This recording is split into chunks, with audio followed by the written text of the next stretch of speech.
start until Mohammed tells me this. So this is why I'm standing by. And Matt is telling him what. All right. Thank you. Welcome, everyone. My name is Bill Taylor. I'm one of the vice presidents here at the Institute of Peace, and I'm very pleased to be able to open this session. Ambassador, doctor. It's very good to have this distinguished group here, as well as people in the audience here. It's a great opportunity for us to have this conversation. It's been 50 years since the United States, the Democratic Republic of Vietnam, the Republic of Vietnam, the Provisional Revolutionary Government of South Vietnam signed an agreement to end the war. And Ambassador Negroponte knows something about this agreement. And he says he's going to tell us a little bit about that this morning. This allowed the return of U.S. troops. I know something about that. And the release of American prisoners of war. So 50 years. The post-war time has not gone, not without difficulties. There were problems during that time. After the capture of Saigon by the People's Army of Vietnam and unification of the country, it took another 20 years till 1995 for the U.S. and Vietnam to normalize relations. Since then, our political, economic, educational, security relations have developed. They've improved. We know that, we remember that Senator Patrick Leahy, who was a real sponsor of this effort here at the Institute of Peace, he made the point that we've come a long way together, and we have further to go. That's one of the purposes of this discussion here today. Institute of Peace, here we do conflict. We try to prevent conflict, mitigate conflict, terminate conflict is a new concept. Terminate conflict, as well as help work out conflicts afterwards. And on this business of what we're doing today, looking backwards, it also will help us, we hope, to look forwards. To be able to use some lessons that we may have learned, we hopefully have learned, about the Vietnam conflict so that we can use going forward. So I'm very pleased to welcome this group of speakers that we've already recognized on meaning and lessons of the Paris Peace Accords, including both Vietnamese and American perspectives from diplomats as well as historians. Ambassador John Negroponte, I worked for him, I follow him around. He didn't know it, but I was following him in Vietnam. He was trying to build peace. I was doing something else. He was an aide to Henry Kissinger during the Paris negotiations. Professor Lien-Hang and Carolyn Eisenberg, Dr. Eisenberg, have both written books about this aspect from, of course, the North Vietnamese and the U.S. respectively. Our first speaker will be the Vietnamese ambassador to the United States. Nguyen Quoc Drum, no stranger to this building. We're very glad to have you back, Mr. Ambassador. And with that, let me turn this over to you. Thank you. Thank you.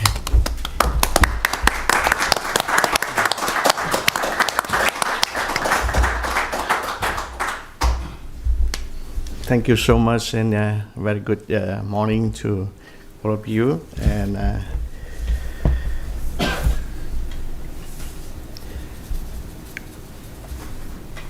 Ambassador William Taylor, Vice President of the U.S. Institute of Peace, distinguished speaker, ladies and gentlemen.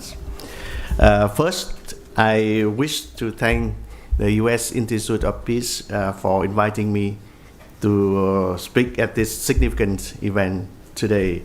Exactly 1 year since I took office in Washington, D.C. Exactly today. So it's a great honor. Thank you so much.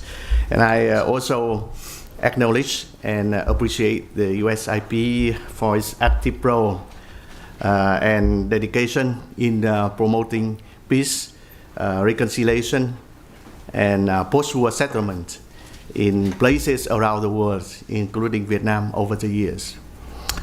You know, the 1973 Paris Peace Accords, or the agreement on ending the war and restoring peace in Vietnam, was signed 50 years ago. And different parties, people, and especially historians might look at the event from different perspectives. So let me share with you my reflections from the perspective of a Vietnamese diplomat. Broadly speaking, the 1973 Paris Peace Accords reflected the overarching trend of peace, national independence, and anti-war movements taking place around the globe, including in the United States at that time in history. The peace accords were the results of the most complicated and prolonged negotiations in the modern Vietnamese diplomacy. They underlined the burning aspirations of Vietnamese people for peace, but one that must come along with national independence, freedom, and reunifications.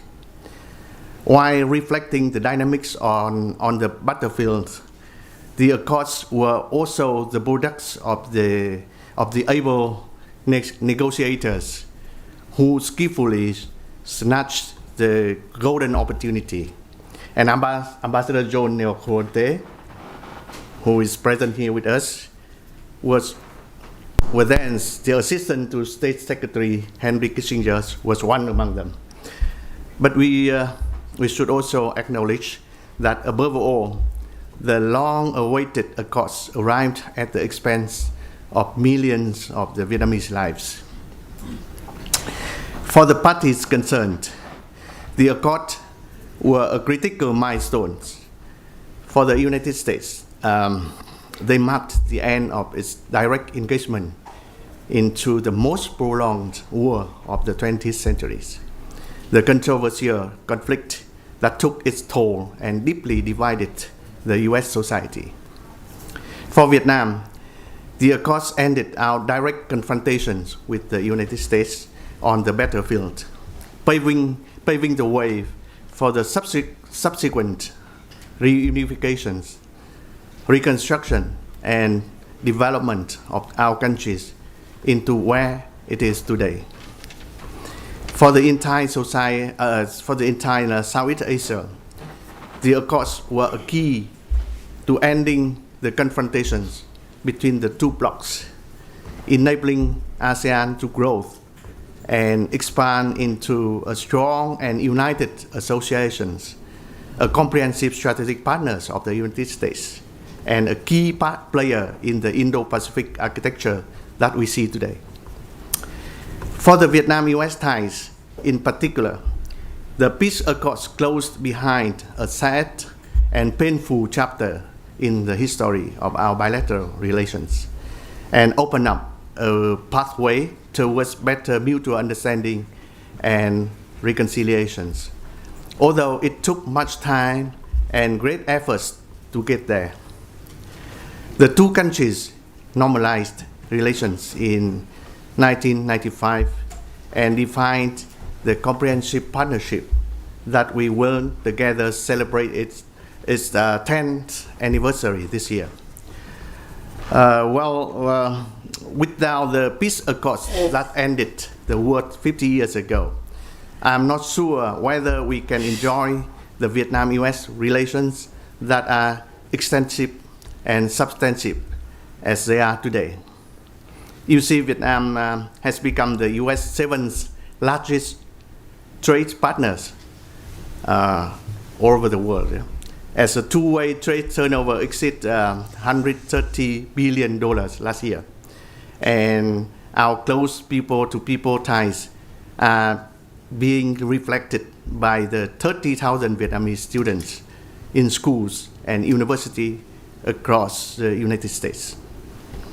I totally agree with Ambassador William Taylor in his opening remarks that the bilateral relations have been strengthened across the board, from politics, economy, defense, and security to education.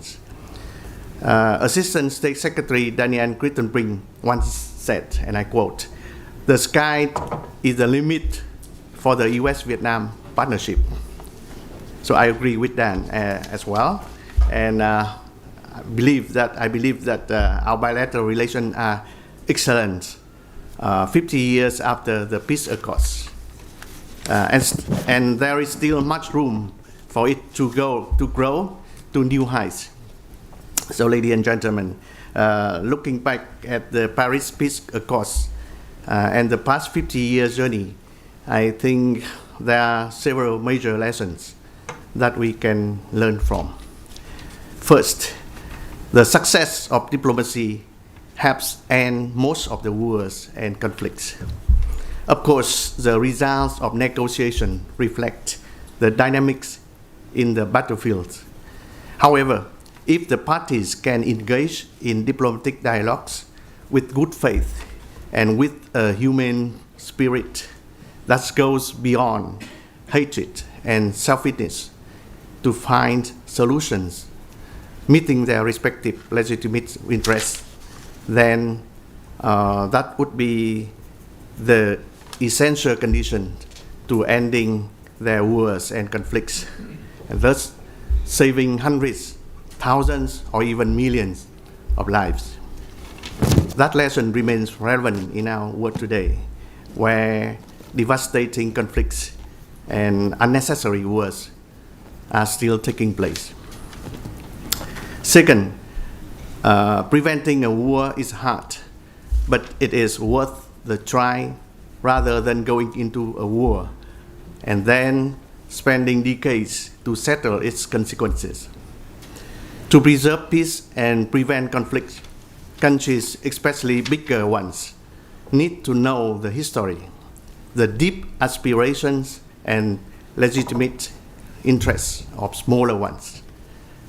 The 1973 Paris Peace Accords reflected the intense aspirations of the Vietnamese people for peace, national independence, and reunifications.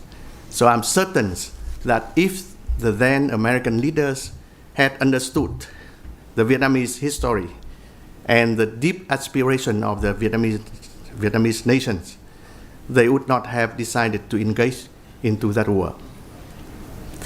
Third, there is no way that you can break the will of a nation by force. In our world today, while conflicts may still be taking place here and there, peace, cooperation, and development remain the prevailing trends. Dialogue remains the right option to settle differences. Cooperation and dialogue should be fostered in place of confrontations. Fourth, the spirit of solving the past and working together towards the future in the reconciliation and expansion of the Vietnam-US relations has become an example for parties in the aftermath of wars and conflicts. We have gone from foes to friends as we step by step fostered mutual understanding, reconciliation, and strengthened cooperation in various areas to become comprehensive partners in 2013. So this year, we will be celebrating both the 50th anniversary of the Paris Peace Accords and the 10th anniversary of the Comprehensive Partnership. Looking back at the past is a useful way to better understand the present and be better prepared for the future. So I believe that lessons from the past, including the 1973 Paris Peace Accords, will help Vietnam and the US better understand each other, grow stronger ties, and have greater respect for each other's interests. I have every reason to believe in a brighter futures of the Vietnam-US relations that will serve the interests of both our peoples and benefit peace, stability, cooperation, and development in the Indo-Pacific and beyond. So that concludes my remarks. I thank you very much for your kind attention, and please accept my best wishes for your good health, happiness, and success. Thank you.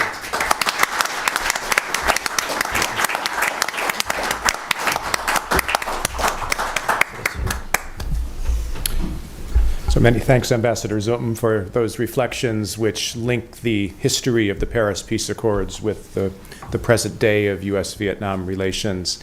And thanks also to you and your colleagues at the Embassy of Vietnam for your cooperation in organizing this event and other work of USIP's Vietnam War Legacies and Reconciliation Initiative.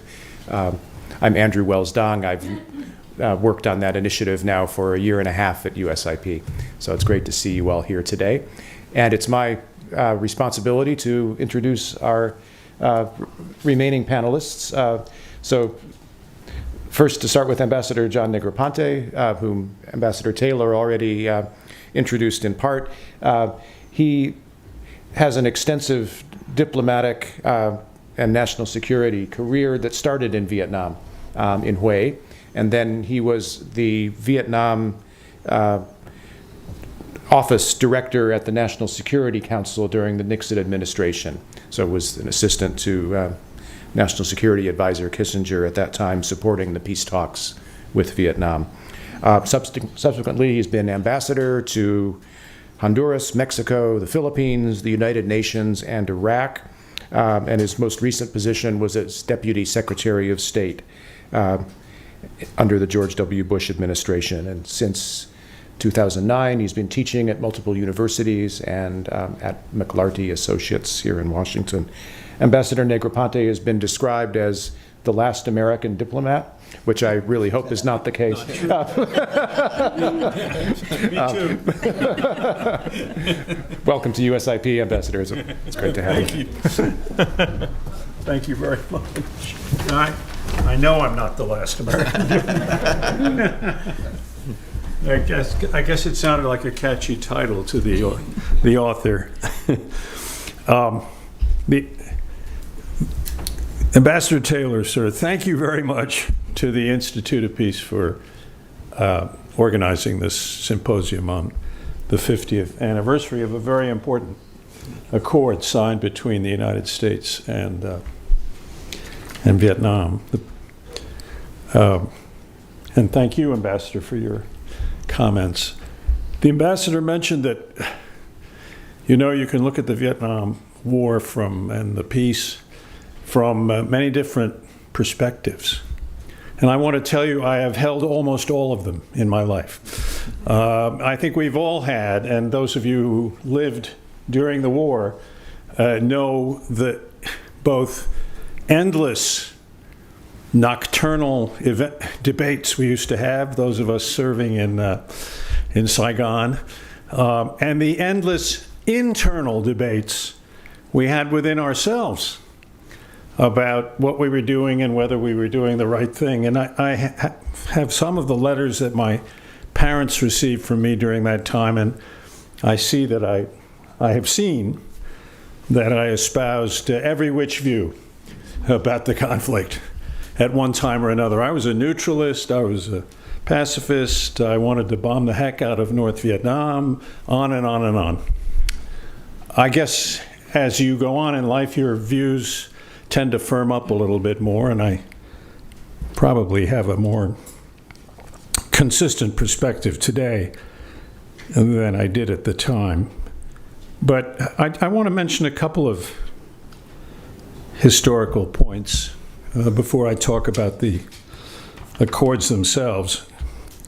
And the first is, I've always been very impressed by the correspondence that Winston Churchill and Franklin Roosevelt had with each other. And those of you who've looked at that correspondence, which is really fascinating, riveting, they, towards the end of World War II, started having a really pretty acrimonious debate about Roosevelt's view that the Brits should get rid of their colonies. And he was really very adamant about that. And Churchill would consistently respond that he had not been elected prime minister to preside over the liquidation of the British Empire. And but Roosevelt was very firm on this, and that's what he felt ought to be done. And of course, Franklin Roosevelt died in April of 1945. The war hadn't ended yet. And Harry Truman took over. And you gotta wonder whether if Roosevelt, I know this is a counterfactual and a what if, but I think it's a pretty damn big what if. When Ho Chi Minh declared the independence of Vietnam in September, right, of 1945, had Franklin Roosevelt been alive, what would he have done, given what he professed to believe?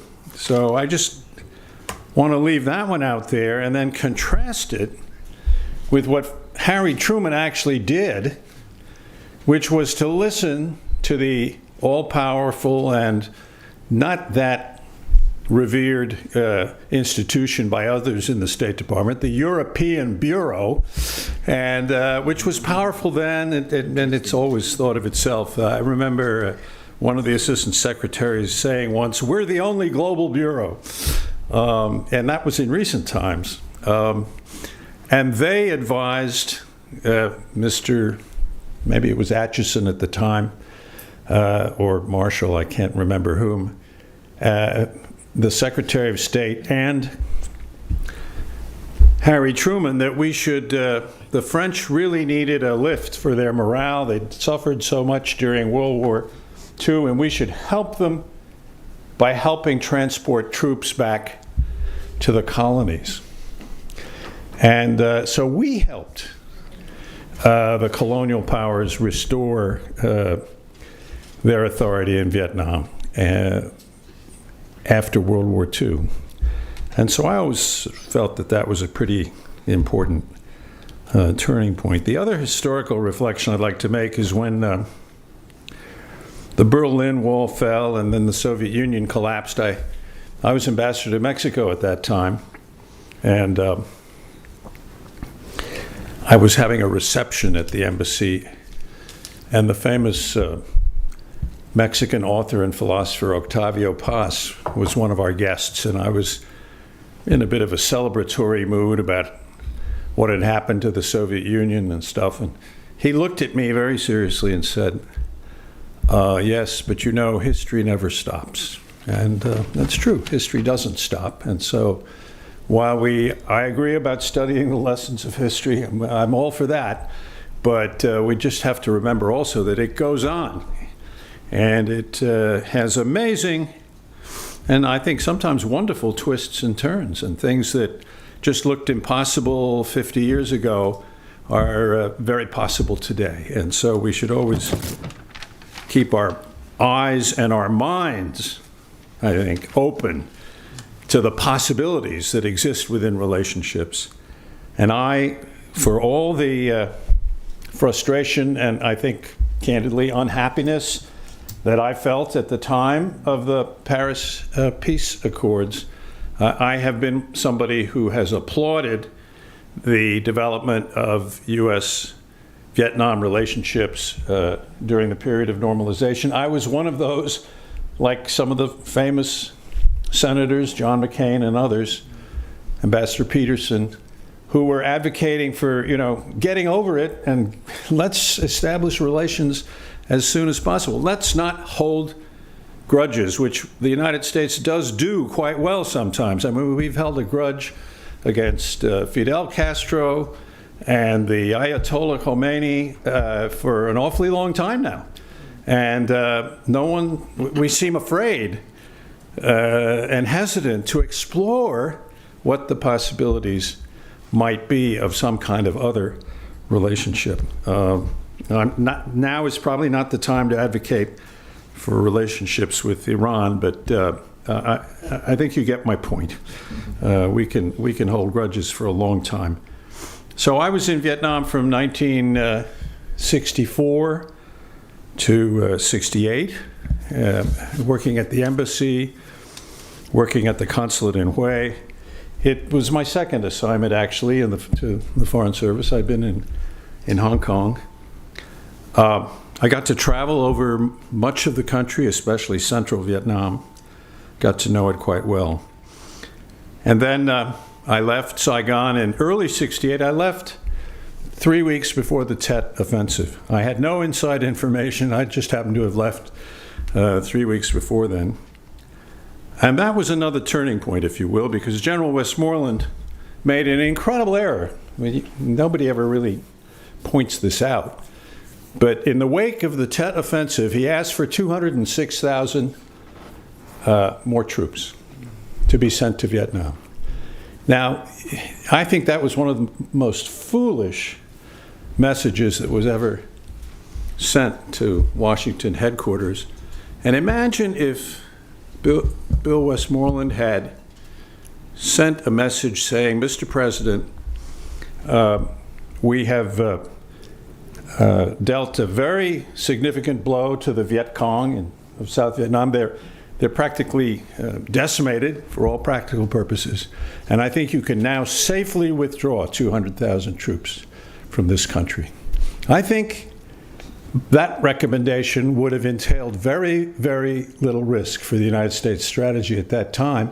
And it might have affected the mindset of the American people about the war, rather than all walking around thinking that we'd suffered some kind of terrible defeat and had to get out of there. So I just suggest you might want to reflect on that point as well. I think the way Westmoreland sort of dealt with this situation had a negative impact, I think, on attitudes towards our continued involvement.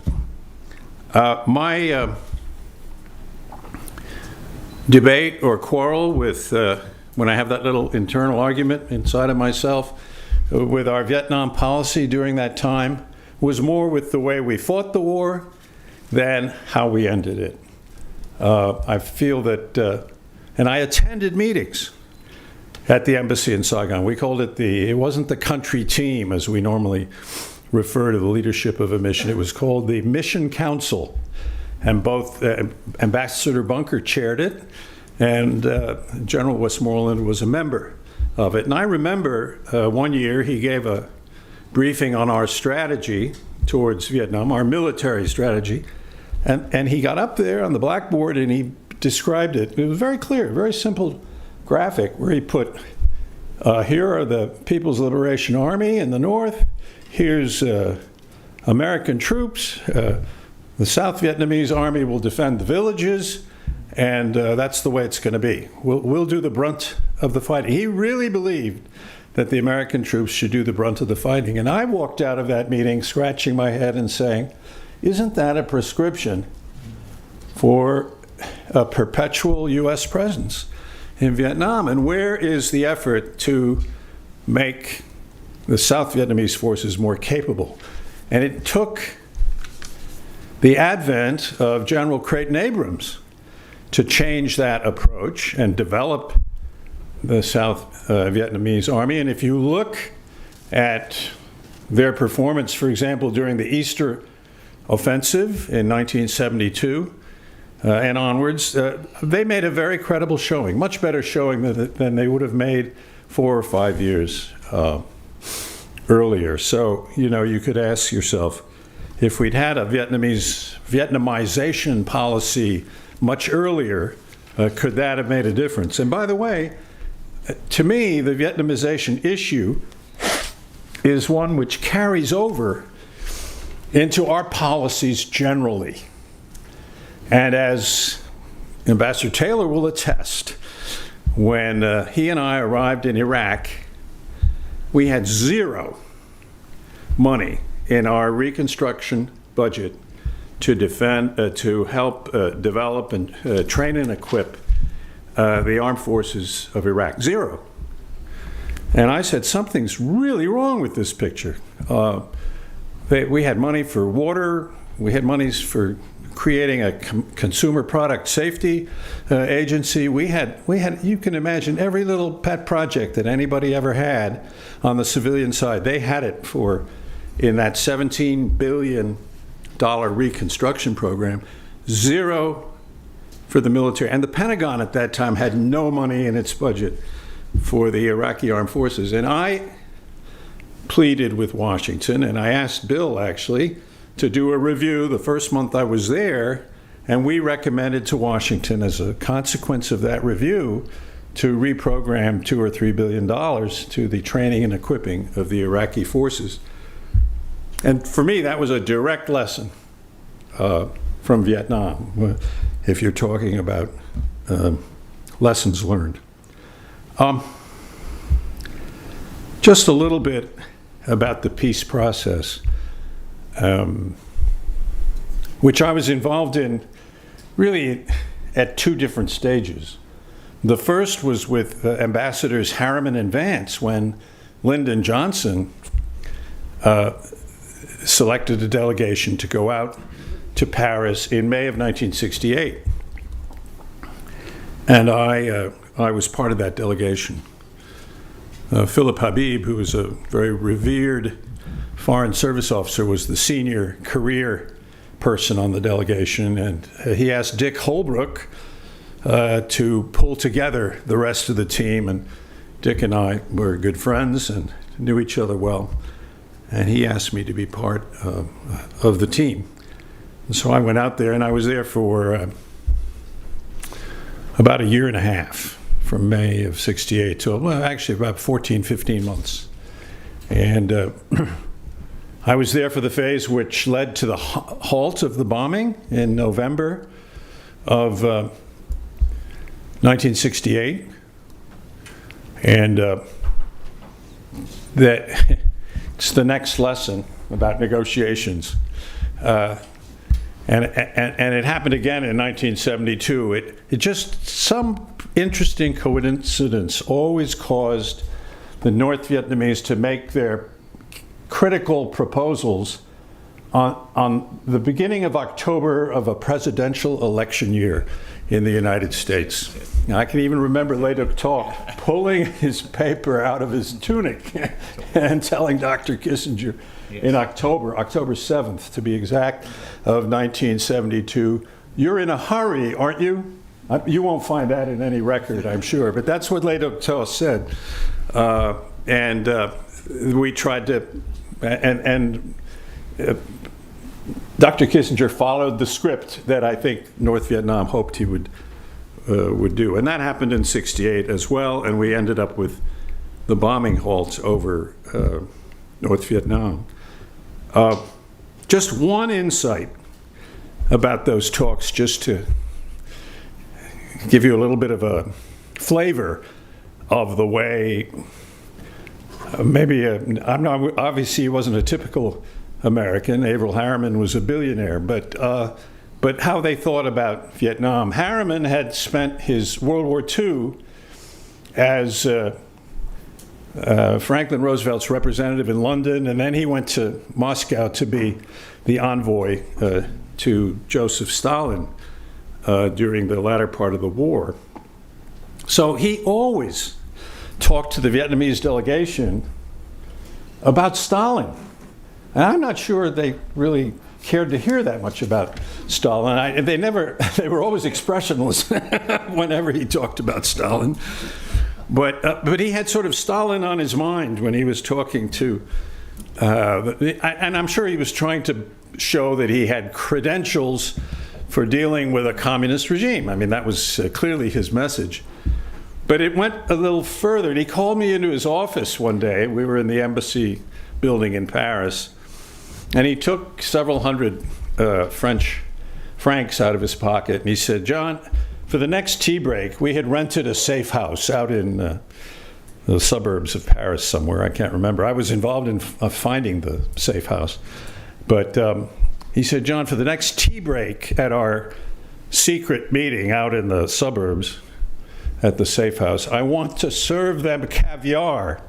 And, I'm not an expert about Vietnamese culture, but I know something.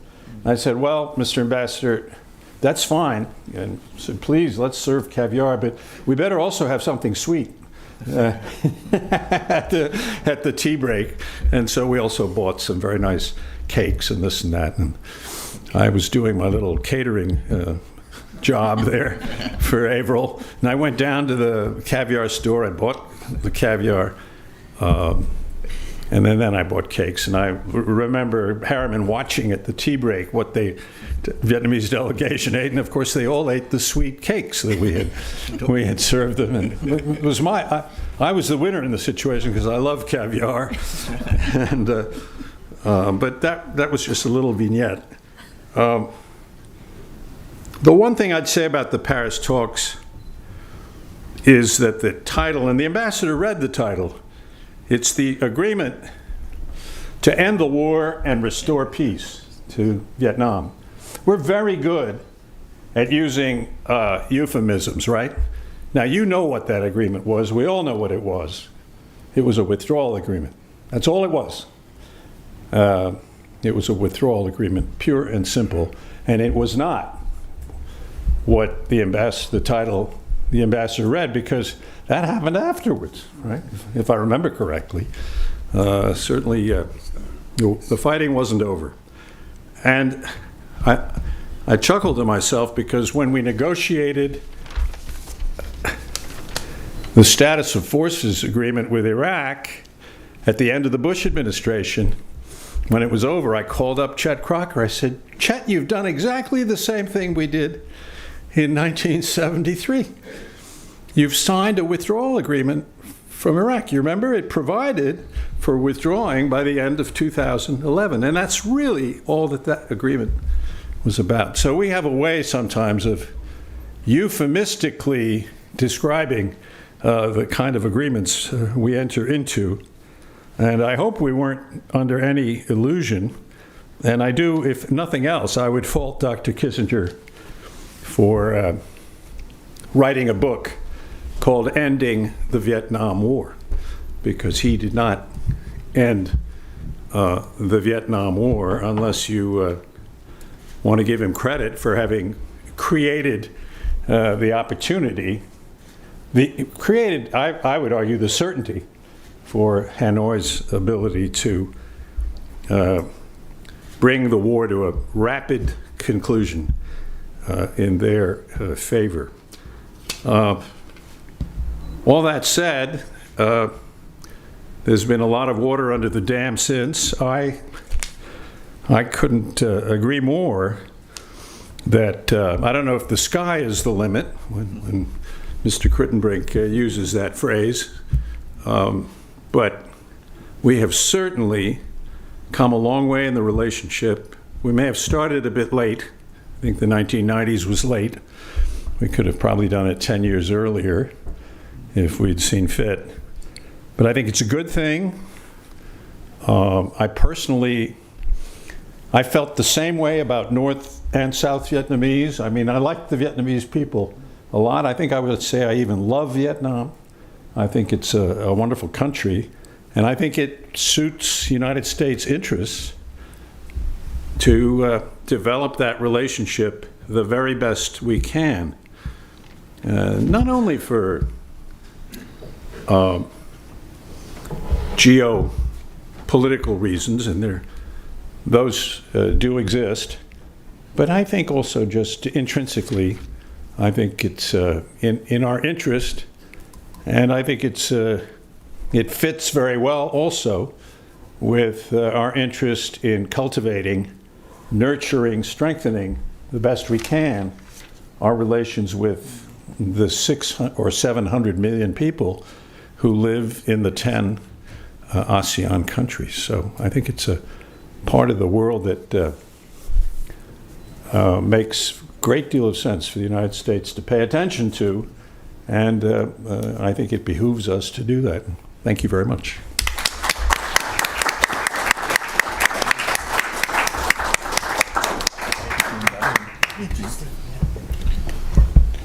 Thank you, Ambassador, for both personal and historical reflections. So our last two speakers are both historians, as Ambassador Taylor introduced, who have written important books about this period. And so I'm interested in their reflections on what they've heard from the ambassadors and also on the meaning of this anniversary. Lien-Hang Nguyen is professor at Columbia University, is the author of Hanoi's War and International History of the War for Peace in Vietnam, and she's currently working on a history of the Tet Offensive and other books. So welcome, Professor Hang.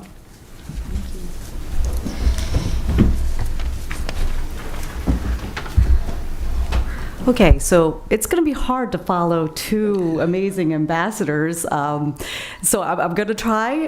But at first, before I begin, I just want to thank Andrew Wells-Dang for inviting me here today, and also to the Ministry of Foreign Affairs in Vietnam, as well as the U.S. Institute of Peace, to Ambassador Taylor, to Ambassador Yeoman, Ambassador Negroponte, and of course to Rusty, for being on the panel today.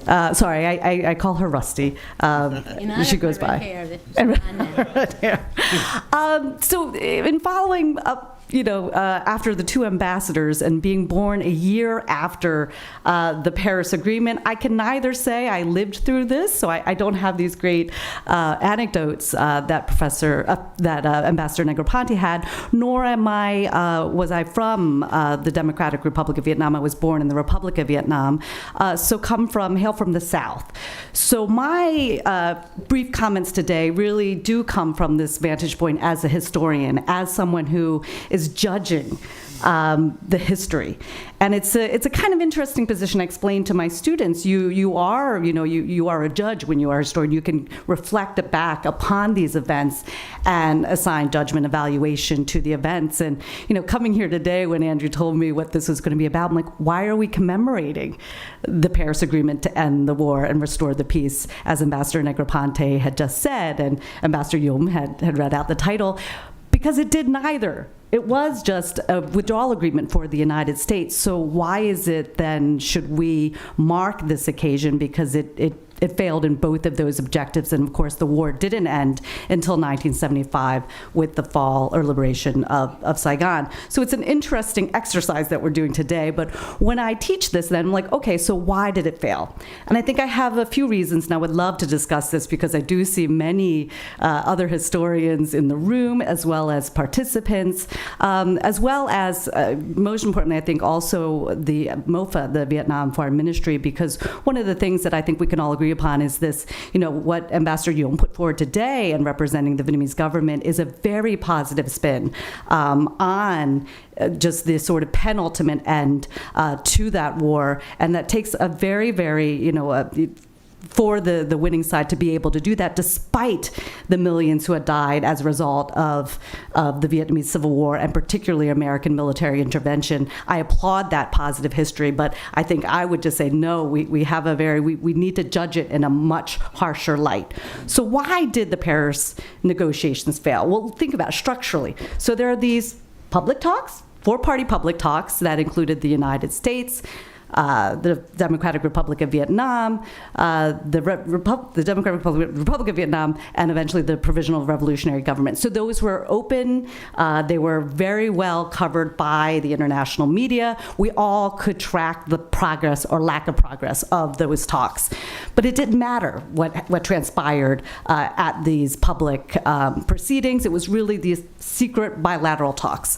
And bilateral, it was between the United States and North Vietnam to decide on the fate of South Vietnam, with neither the Republic of Vietnam or the Provisional Revolutionary Government in attendance at these secret meetings that the world press could not cover and could not evaluate and could not share with the public world opinion to say, wow, that maybe negotiations aren't going very well and we should have a better say, kind of give feedback to our leaders. So we didn't know. We didn't know about it until the very end of the process, close to in 1972, that these were taking place. So structurally, something was not going to produce a viable political compromise or diplomatic settlement to end that war. Just structurally, it was impossible. And then another reason, if you look more closely, look at the powers involved. I think it's not any one side that's to blame. I think the failure of producing a peace agreement at Paris lies at the feet of all of the parties involved. So if you look at the United States, what was the strategy that the Nixon administration had going in 1969? Well, that was publicly peace with honor, but what does that mean? I think in the way that most historians teach that means that, it's basically the same strategy that was in place under previous American administrations, and that is the preservation of a non-communist South Vietnam at all costs. So in that sense, again, it wasn't then to really end American intervention. It was to preserve a non-communist South Vietnam, but no administration, LBJ administration, could not crack that nut. The Nixon and Kissinger believed that they had a better chance, and they were going to try, despite having less room for maneuver than the previous administration. Then let's look at the Democratic Republic of Vietnam. What strategy did Lê Duẩn and Lê Đức Thọ, who I've identified as the two leaders in Hanoi, what was their strategy? Well, here too, I don't believe that it was to negotiate to come to a speedy end to the war. In fact, it was, what I've argued is it's talking while fighting, which is what Lê Duẩn had already outlined. But what does that mean? I think in the way he believed it was to focus more on the fighting aspect than on the talking aspect, to carve out a military advantage on the ground so that it would have better impact at the negotiating table. So until that great decisive victory could be had militarily on the ground, there weren't going to be substantive talks to end the war, just biding time. Now, what about the Republic of Vietnam? Well, here it was quite clear in the Second Republic under Nguyen Van Thieu, in this period from 68 all the way until the week before, on April 21st, when he stepped down, it was to consolidate his firm grasp, his power over the Republic of Vietnam, and to ensure that the United States leave very slowly, if at all. So if none of the parties actually had that desire to negotiate a peace that would actually bring an end to the hostilities and come to some sort of political compromise, none of those powers in 1968-69 had those objectives. Instead, as I just kind of outlined, they were different. And then if you look at the two sides, and here again, there are complications. So the United States and the Republic of Vietnam never really were unified in their negotiating strategy. The Democratic Republic of Vietnam, the Provisional Revolutionary Government were. They were a much more effective negotiating team, and they had a much better diplomatic strategy than the United States and the Republic of Vietnam that were pursuing different objectives during this period. So that's so. First, structurally. Second, just look at the strategies of the combatants, of the war leaders in Hanoi, in Saigon, in Washington D.C. The third thing I'll point to is, again, when I teach about the failure of the peace agreement, is look at the international context. And I think here it's very important because there were massive changes taking place. One of the things I say is when you teach about the Vietnam War, of course you have to teach about that in the context of the Cold War, of the U.S.-Soviet rivalry. But you know what's also important? The Sino-Soviet split. And the Sino-Soviet split underwent massive changes in this period. What you had happen, of course, at the very start of the negotiations, the first hostilities that transpired between the Soviet Union and the People's Republic of China in March of 1969. When these border troops open fire against one another, these Russian and Chinese troops, that was a game changer for the Vietnam War. So I actually, when I teach this, I ask the students, I'm like, what was the most important battle that took place in March of 69 that had an impact on the Vietnam War? And they're throwing out, well, was it something that transpired in northern Vietnam, the Central Highlands? And I'm like, no, it's the Ussuri River border clashes. And why? Because it's at this point that China identifies the Soviet Union as its number one enemy and no longer the United States.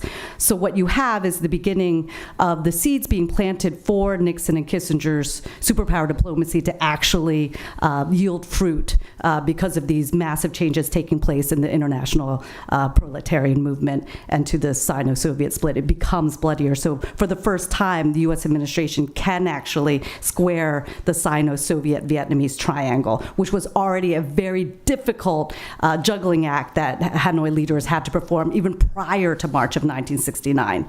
But what you have at this point is now an opening for third-party players, and particularly, again, China and the Soviet Union, to have an impact on the Vietnamese peace agreement. So again, another factor of why the agreement wasn't going to actually yield a lasting peace.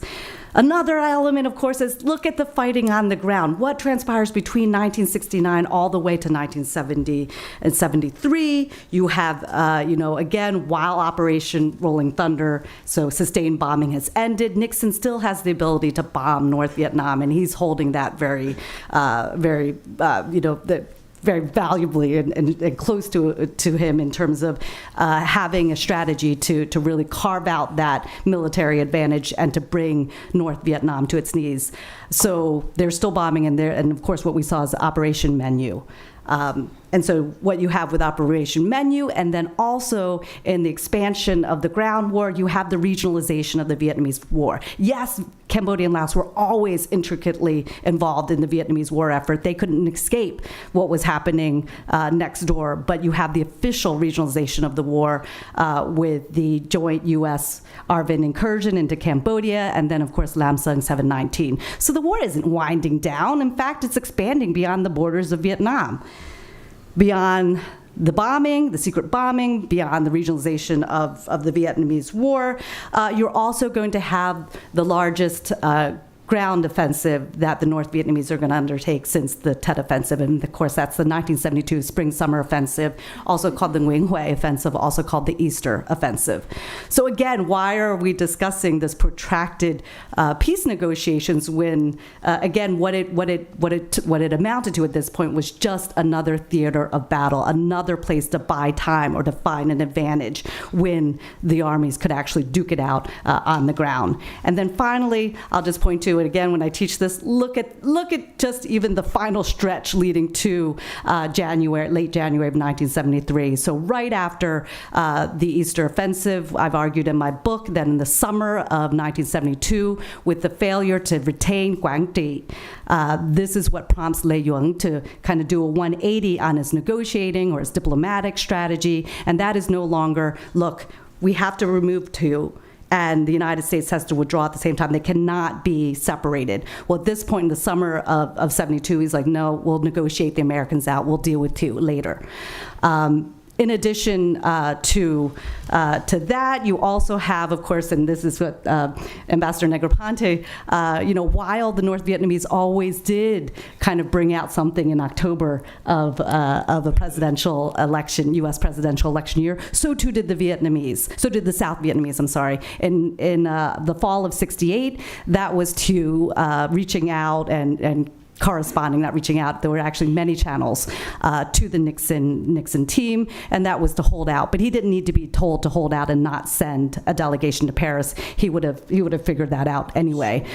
So he was much more astute, actually, than the North Vietnamese in trying to sort of manipulate American presidential elections. In the fall of 1972, this came in the form of a list of 69 modifications to an agreement that he was never a party to. In which there was only by way of captured intelligence did he actually find out the Vietnamese wording. Here I've poured so much time and effort into looking at these CIA documents and why the Saigon regime had such a problem with this administrative structure. Cơ cấu chính quyền, chính quyền, đúng rồi. See, I remember those words. And here too is like, what is this? This is clearly governmental. Tripartite commission. It's not just administrative. We have a problem with this.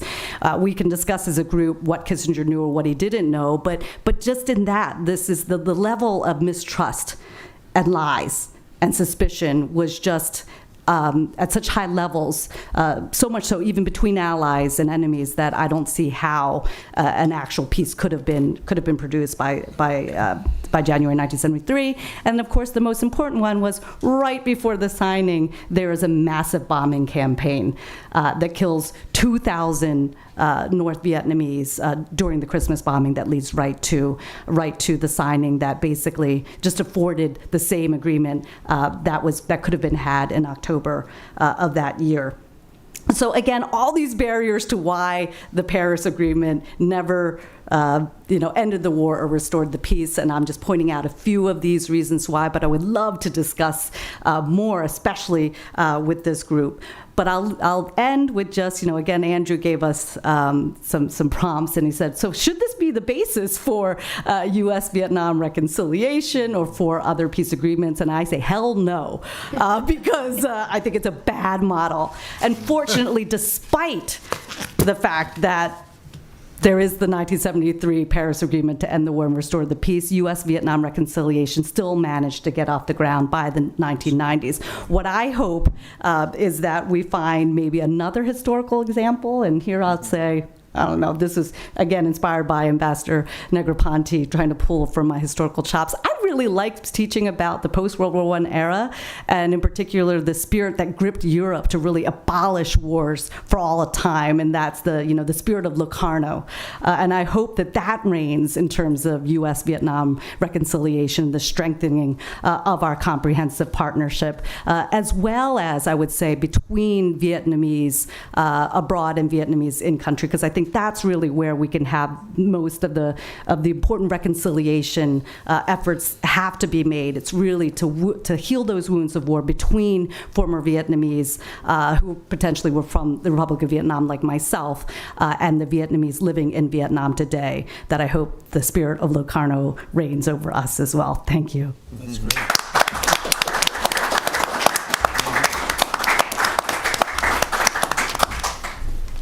Thanks very much. And our final speaker is Professor Carolyn, or Rusty Eisenberg, who's a professor of American foreign policy at Hofstra University.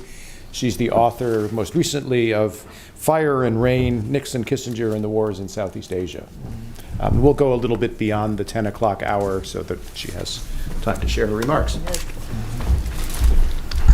Thank you. I just want to start by saying it's really an honor to be here. And to thank my fellow panelists that have made this discussion such an important one, and the U.S. Institute of Peace for inviting me, and Andrew to encouraging me to join. It really is a special honor today. I was thinking that 50 years ago, so this would have been, if it's exactly 50 years ago, it would have been, the peace agreement had already been signed. But I think it would have been very difficult back then for anybody to envision an occasion like this, because there was so much bad feeling really all around. So the fact that we're all here today in a friendly spirit is itself, I think, very significant and meaningful. And of course, we're all coming from very different places. So for somebody of my age and background, when I come to Washington, what I think about is all those demonstrations that went on, the tens of thousands, the hundreds of thousands of people that came back here over and over again, marching for peace in Vietnam, and hopeful that with our feet, that we would change what was going on, ending the war, and also very afraid that that would not be effective at all. So coming from that place. But now I'm going to speak as a historian and not as a marcher. And I thought it would be really inspirational to begin with a quote from Richard Nixon, who's barely been mentioned this morning. So 4 days before the Paris Agreement was signed, Richard Nixon went on television telling the American people that, quote, all the conditions he had laid down have been met. After an extraordinary effort, the United States had truly achieved peace with honor. And he assured Americans that this settlement meets the goals and has the full support of President Thieu and the government of the Republic of Vietnam, as well as that of our allies, and he looked forward to a peace that lasts and a peace that heals. Well, you probably didn't need to come here to know that sometimes Richard Nixon did not tell the truth. But there's literally nothing in that statement that's true. Nothing. It didn't meet U.S. requirements because the U.S. had been trying for years to have a situation where the U.S. would take its troops out and the North Vietnamese would take their troops out, mutual withdrawal. And that hope was long gone, but that would have been a very important American requirement. It wasn't met. The agreement infuriated President Thieu. When he saw this agreement, his response was, quote, we're on the edge of catastrophe, on the brink of an abyss. said President Chu. And actually, when Nixon heard that that's what he said, his response was, quote, "When you think of what we've done for him on Cambodia, what we've done in Laos, what we've done on May 8th, Jesus Christ, he owes us one now, and he owes it damn fast." So, you know, he was not confused about how the South Vietnamese viewed this agreement. And the third thing, which all of our speakers, I think, have really referred to, is that it didn't bring peace. And nobody thought it would. There was a clear expectation on every side that in a matter of, I mean, I'll go back and say, what wasn't clear was when would the fighting start again? That was a question. But there was no question that the fighting would resume. And as several of our speakers have said, this was an agreement that really was an agreement to cover U.S. withdrawal and have the U.S. leave in what was thought to be a face-saving way. But it certainly did not bring peace to Vietnam, and nobody really thought that it would. So why did Nixon and Kissinger sign this agreement? I've written about 500 pages on that topic, but I'm going to boil it down because I'm looking at the clock. There are numbers of reasons why they signed this agreement, and several of them have been mentioned. Some of the factors were long-term factors, right? So the strength of the adversary, the determination of the fighters inside South Vietnam and the government of North Vietnam, that the willingness that no matter how many casualties seemed to be sustained or even particular defeats on the battlefield, that this enemy kept coming and made it clear that they would continue to fight. So that weighed on them all along. Right? A second factor was the weakness of South Vietnam and the weakness of ARVN. And Vietnamization was not really a success. In reality, Nixon and Kissinger understood that it was not a success. And that was brought home to them, and this hasn't been mentioned today, but it was brought home to them by Lam Son 719, which was the first time that the South Vietnamese army was going into Laos without U.S. ground troops, and which turned out to be an absolute colossal embarrassment to the United States, because the troops were supposed to go there, they were supposed to stay, they were going to do very well, and in fact, they're very hesitant to advance. They finally advance to where they're supposed to be for 3 months, they immediately leave and flee. That's an important thing for Nixon and Kissinger, that they registered that. They could lie to the public about this was a great success. They knew it was a failure. And I think the same thing is relevant to the Easter Offensive, which, many ways people can talk about it as as a defeat for the North. But for Nixon and Kissinger, they understood that the South Vietnamese troops had, on the whole, not performed that well. That was certainly their perception of the situation. The record is full of wisecracks by the two of them about the ineptitude of the South Vietnamese troops. So that's weighing on them also. And third of all, what's weighing on them is domestic pressure. Very, very important, both, certainly from the organized peace movement, certainly from Congress. And when you put that in, I think the key point, and historians want to go on about the particulars, so I'm struggling to bring it all together. But what really is true, they had no choice. They had no choice. By the fall of 1972, they were in a situation where there were no combat troops left in South Vietnam. Nobody said that, right? They'd been withdrawing those troops all along. That was the thing that they did, not out of love of peace, but because that's what they thought was necessary in order to quiet domestic dissent, was to take the troops out in increments. But as of November, they don't have ground troops to fight anymore. That's a huge factor in this story. A second thing is Congress. So real quickly, on the role of Congress, people in Congress were always complaining about the war. There was nothing that, that there was criticism. There was nothing new about that. But even though those complaints had gone on, and even though it was true that Congress kept failing to pass anti-war legislation. By November of 1972, after the election, and people look at the landslide of Richard Nixon, not looking at Congress, more anti-war members of Congress were elected in 72 than had been there so far. And in fact, Nixon's top allies, who had supported him all through, Senator Stennis, Barry Goldwater, Representative Ford. In November, they come to him and they tell him very clearly there will be no more money for this war when the new Congress comes in. And so it is absolutely essential that Henry has to make a deal now and get the U.S. out. So the reality is that the president and his national security advisor had really no choice at that point but to make a deal and leave. Can I just grab some water?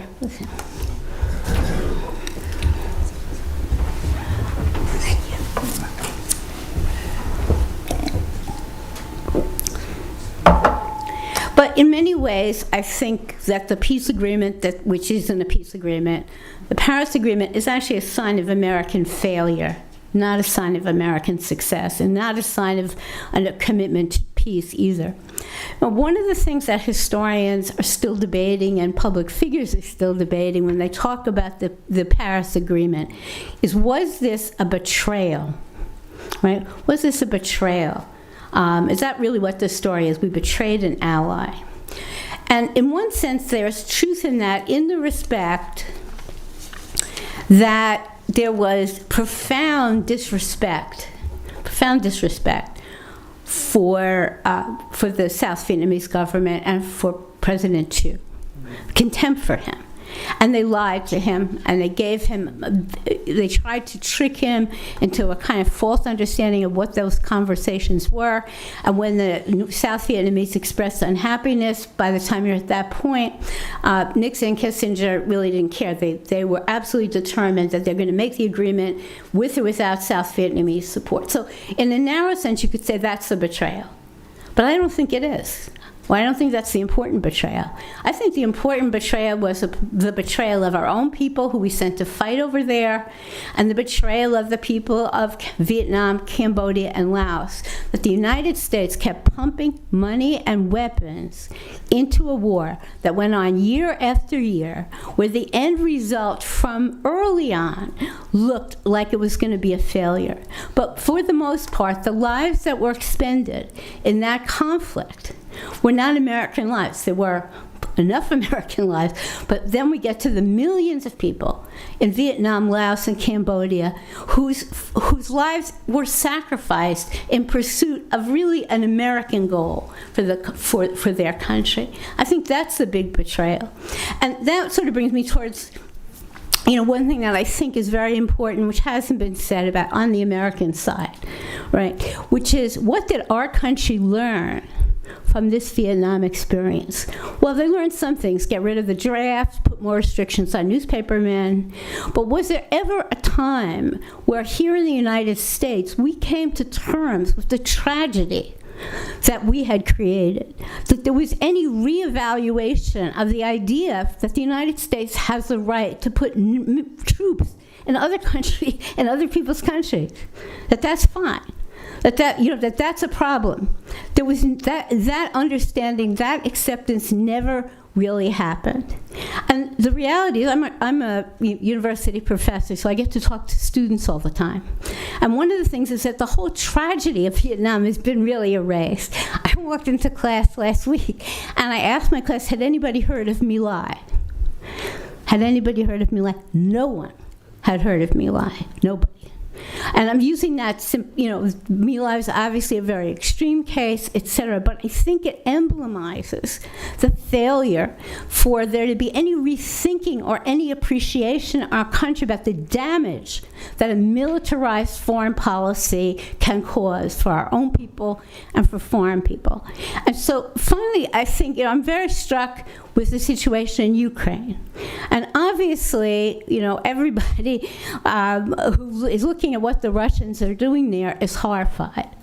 But it's also relevant to ask ourselves the question, to what extent did the American quest for military supremacy in Europe, taking advantage of the end of the Cold War, the dissolution of the Soviet Union, and not seeing that as an opportunity and a chance for peace, but actually for a chance to extend American power, with horrific consequences for people who are not Americans, but who now are faced with a horrific war with actually no clear end in sight to that war.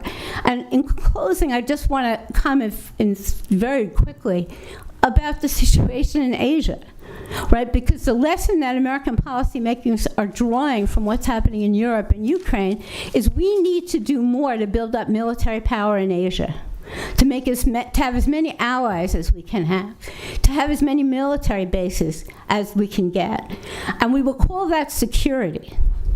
And I think one of the lessons of Vietnam is that in the name of security, massive violence can easily result. Militaristic solutions get rationalized. And so hopefully what the lesson of Vietnam should be, I think, for all of us, and in our appreciation that today we can come together, and wherever we were, whatever disagreements we had, etc., that we can actually talk together and begin to move forward. Well, let's say that should be the example to be followed, and that coming out of the new U.S. relationship with Vietnam should not be another military alliance, but it should be giving birth to a thrust of diplomacy and peacekeeping.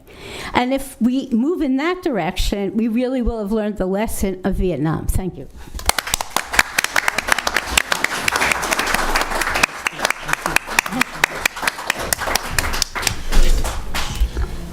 So these issues clearly still provoke discussion and many opinions 50 years later, which is why we're here. And I'd like to thank all the speakers for their reflections and bringing it up to the present day. I thought I would be able to conclude by saying here are some things we agree on and here are some things that need more discussion, which we can take further. But certainly the fact that U.S. troops withdrew from Vietnam as a result of the Accords is a significant aspect that everyone mentioned. And that regardless of the connection between that and future U.S.-Vietnam relations and normalization, there was recognition of the importance of that and the value of it between our two countries. So on that note, I'd like to close the public session. Thanks to everyone for attending and listening.